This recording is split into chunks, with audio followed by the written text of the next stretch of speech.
Did you know that hell has tour guides? When I was reflecting on my speech and trying to figure out how to start and what to include, and thinking about my life thus far, I came to that conclusion. I call them hell's tour guides, but most people would call them child sexual abusers. My tour guide was my mother's youngest sister, and she led me through 10 years of hell on earth. From the time I was in the cradle until I was about 10, 11 years old. This tour guide taught me many things. She taught me that if my body couldn't leave, my mind could, and thus she started me on the road to mental illness, because I started to dissociate. For those who don't know what it means to dissociate, think about being in this really enjoyable movie that you're just enthralled with, or a really great book, and you're so involved you lose all track of reality and time. And before you know it, 2, 3, 4 hours have passed. For a person with mental illness who dissociates, that is their life. Because of her, I developed what is called multiple personality disorder. The correct term now is dissociative identity, but most people know it as multiple personality. What it is at the time, since my body couldn't leave, my mind would, and thus came the first splinter. She taught me other things as well. She taught me to have a warped sense of reality and to not trust people. But what I found out on my own, and I realized this after reflecting on this, is that the mind of a young child has a tremendous amount of acumen.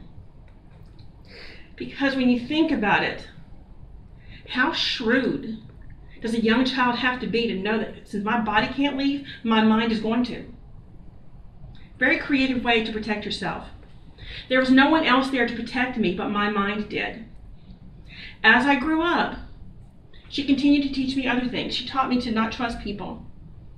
Because if the person who's closest to me, who's supposed to watch out for me and take care of me, is the one that's going to hurt me, then I'm not going to let you get close. Because if you get close to me, you're going to hurt me. She taught me the value of being invisible. Because if you can't see someone, you can't hurt them. And so I spent my life trying to be the most invisible person ever. Because my mind said if they can see you, they can hurt you, and my mind was not going to let that happen. As I grew up, I continued to succeed in spite of these things that she has taught me, in spite of the mental illnesses I developed because of her. I graduated high school, went on to college at LSU. Took me about 8 years to graduate, but I finally did. Earned a degree in education. I taught for 18 of the 20 years that I was in this district. The final 2 years were on medical leave because I had a major depressive episode. That was probably the third one I had in my life. And for those who don't know, after you have the first one, your likelihood of having the next one increases dramatically. Think of it as having a huge boulder that is weighing you down. And it's literally so hard to move. You actually get physical symptoms when you have a major depressive disorder. Your limbs are hard to move. Your words can come out slower. This is what I ended up dealing with because of my hellish tour guide.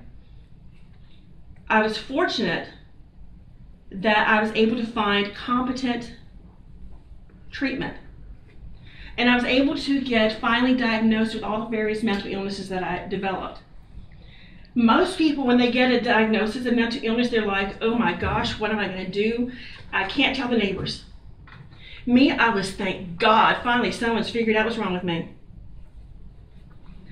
I can understand now why I have very few memories of the first 20 years of my life.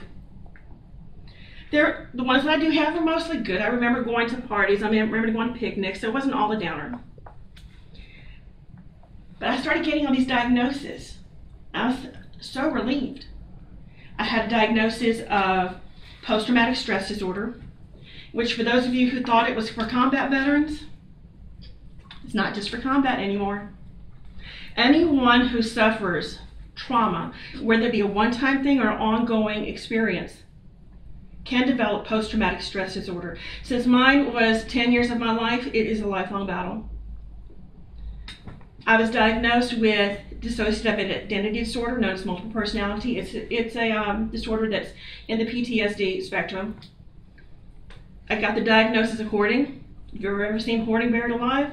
That was my bedroom. I developed alcohol abuse as a young adult, and I was diagnosed with that. I developed OCD. I mean, you name it, I pretty much developed it because of the 10 years of hell. There was one thing that did happen as a result of these diagnoses that at first seemed like it was another thing piled up on me that I had to deal with.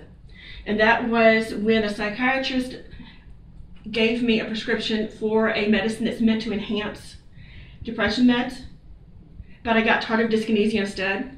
That is an involuntary muscle movement of your extremities. In my case, it was my face. My chin would go off to the side, my tongue would click, I'd make noises. No one in my family knew what it was. My sister's like, Marilyn, you drive me crazy. But because of that, I ended up going to see an acupuncturist. Suddenly, there was light at the end of the tunnel. She treated me, got rid of the tardive dyskinesia. My personality split started to come back together. I became the true self that this hellish tour guide shattered. It got rid of the generalized anxiety. It got rid of the depression. I, who used to be someone who I thought was shy and introvert, suddenly discovered for the first time I could talk a person's ear off. And I love to talk. I'm not shy. I'm living proof now for those who think that you can't get through hell. That you can actually live through hell and not only survive, but thrive and learn to enjoy life. And that is what I'm doing right now. I am no longer invisible.